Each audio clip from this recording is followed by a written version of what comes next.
नमस्कार। YouTube channel योग वेद महामाया में आपका स्वागत है। आज मैं आपको उन लोगों के समस्या का समाधान लेके आई हूँ जिन्हें भूलने की आदत नहीं, कहिए भूलने की आदत नहीं, उनका दिमाग जैसे स्लिप कर जाता है।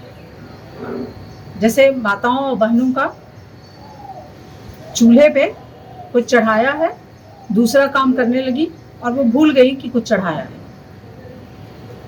घर की चाबी कहाँ रख दिया, खोज रहे हैं, पता ही नहीं, ध्यान ही नहीं आ रहा है कि कहाँ रखा है। स्टूडेंट्स को याद कर लिया, सब चीज़ हो गया, और जब आंसर बुक पे लिखने के समय गए तो कुछ चीज़ें दिमाग से बिल्कुल गायब हो गई।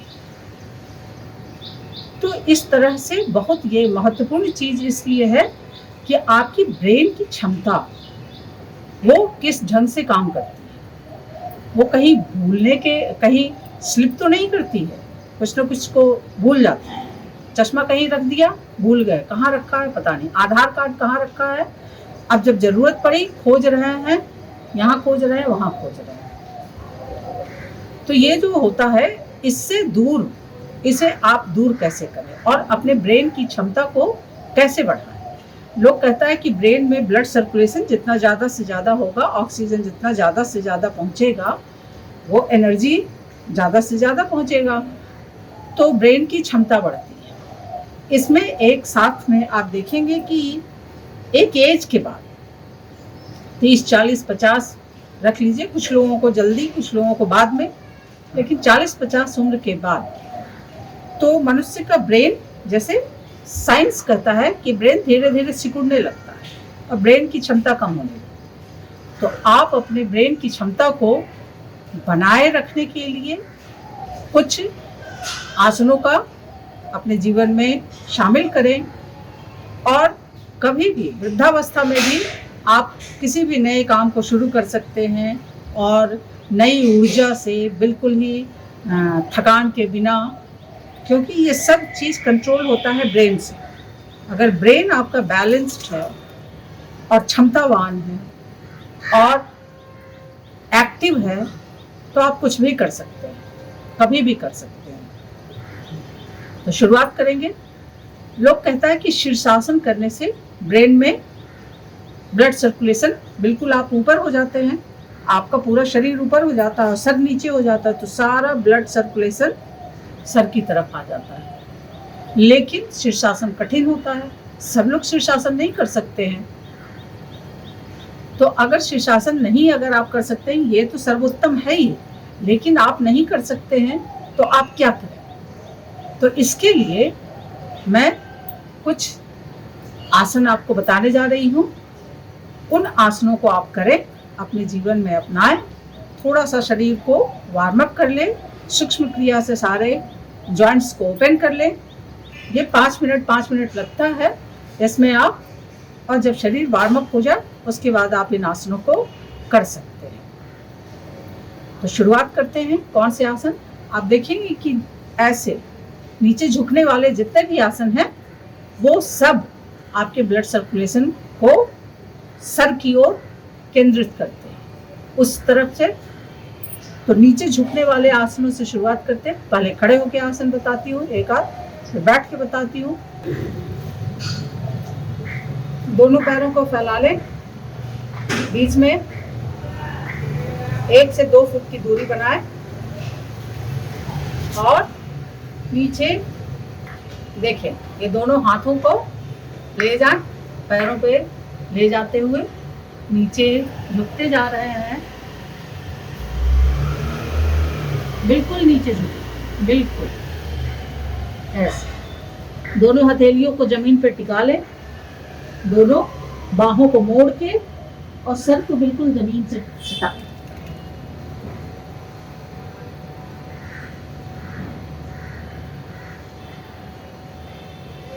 रुके और फिर वापस अपने पोजीशन।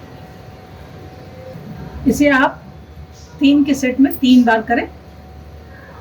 दूसरा आसन पर्वतासन, इसे कंधे की दूरी में दोनों पैरों को ले जाए, दोनों हाथों को भी कंधे की दूरी पे रखें और धड़ को उठाने की कोशिश करें। ये पूरा गर्दन को नीचे ले जाए, रुके, फिर वापस।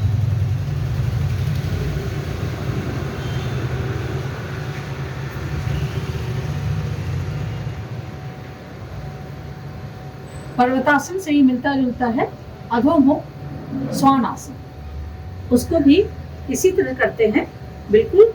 इसमें गर्दन केवल नीचे नहीं ले जाते, गर्दन ऐसा, गर्दन को नीचे ले जाएंगे तो ये पर्वतासन, ऐसे ले जाएंगे तो अधोमुख श्वान आसन।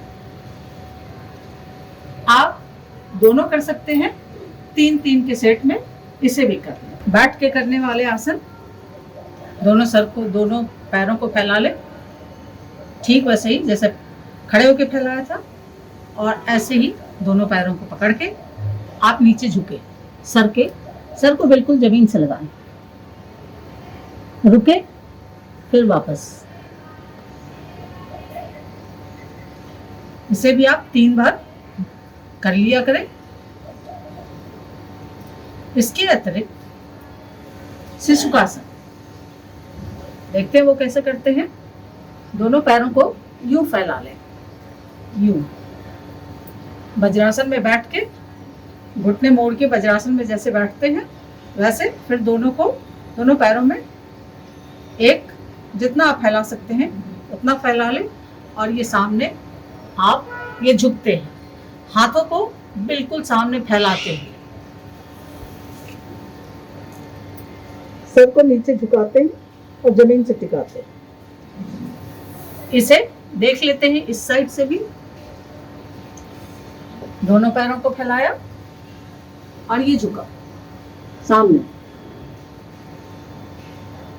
रुके और फिर वापस। अधोमुख, तो अधोमुख यानी कि नीचे आपका मुख है, अधो मतलब नीचे और मुख नीचे, तो नीचे झुकने वाले जितने भी आसन हैं वो सब आपको ब्रेन में आपके ब्लड सर्कुलेशन को बढ़ाते हैं, और ये बहुत ही फायदेमंद होते हैं दिमागी क्षमता को बनाए रखने के लिए। एक और आसन है, देख लेते हैं। ये वज्रासन में बैठ के, वज्रासन में बैठ लिया, दोनों हाथों के पीछे ऐसे योग मुद्रा, और आप सर को नीचे ले गए, टिकाया, नीचे जमीन पे टिकाया,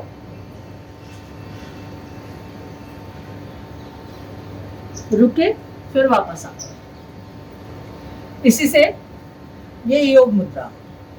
एक है मंडूक आसन, यानी कि सांसों को बाहर किया, पेट को अंदर किया, और इन दोनों हथेलियों से पेट जहां अंदर है उसको उसी स्थान पे इन दोनों को रखा, और फिर सांसें बाहर निकली हुई हैं, सांसों को बाहर निकाल करके ही करना है, और उसके बाद तो झुकते हैं। जितनी देर आप रुक सकते हैं इस अवस्था में रुके, सांसें चाहें तो सांसें लेते हुए भी रुक सकते हैं, सांसें लेते रहें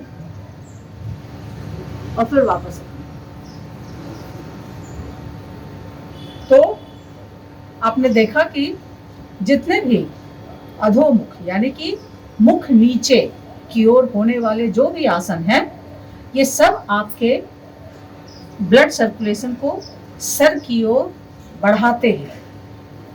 इन सारे आसनों को आप 3-3 के क्रम में कर लें, 3-3 के सेट में कर लें, और ये सभी आसन आपके ब्रेन की क्षमता को बढ़ाने वाले होते हैं। जो ये ब्रेन स्लिप करता है, भूल जाता है, ये धीरे धीरे आप देखेंगे कि आपकी ब्रेन की क्षमता, आप ज़्यादा कॉन्शियस हो गए हैं, और ये दिमाग को जो आदत हो गई है, या आदत तो नहीं कहिएगा, दिमाग में उसका ध्यान नहीं रहता है आवश्यक बातों का, तो अब सब पे ध्यान रहेगा और आप इस समस्या से छुटकारा पा जाएंगे। विद्यार्थियों के लिए, स्टूडेंट्स के लिए ये बहुत ही फायदेमंद आसन होते हैं। उनके ब्रेन की क्षमता बढ़ती है, मेमोरी पावर बढ़ता है, और हर तरीके से उन्हें फ़ायदेमंद होता है। अगर वीडियो पसंद आया हो तो इसे लाइक और शेयर करें और मेरा यूट्यूब चैनल सब्सक्राइब करें योग विद महामाया। धन्यवाद।